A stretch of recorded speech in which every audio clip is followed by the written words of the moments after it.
মহাসাড়ম্বরের সাথে সারা দেশের পাশাপাশি ক্রান্তি ব্লকের হরি মন্দিরের পাশে ফালঝরা নদীর ওপর ছট পুজো অনুষ্ঠিত হচ্ছে। ক্রান্তি এবং রাজাডাঙ্গা গ্রাম পঞ্চায়েত এলাকার বিভিন্ন মৌজা থেকে পুণ্যার্থীরা ছট পুজো দিতে এসেছেন। পাশাপাশি বিভিন্ন ধর্মাবলম্বী অনেক মানুষ পূজা দেখতে উপস্থিত হয়েছেন হরি মন্দির ঘাটে। তথাকথিত নিয়ম অনুযায়ী যারা ছট পুজো করে থাকেন মাথায় করে পায়ে হেঁটে পূজার উপকরণ ও প্রসাদ নিয়ে আসেন। অনেকেই আবার মানত ছিল বলে শুয়ে শুয়ে ঘাট পর্যন্ত পৌঁছেছেন।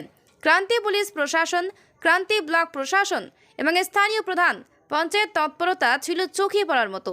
এ বিষয়ে স্থানীয় পঞ্চায়েত সদস্য মিন্টু রায় জানালেন, পূজাকে কেন্দ্র করে রাজাডাঙ্গা গ্রাম পঞ্চায়েতের পক্ষ থেকে ঘাট পরিষ্কার থেকে শুরু করে প্রয়োজনীয় আলোর ব্যবস্থা গ্রহণ করা হয়েছে।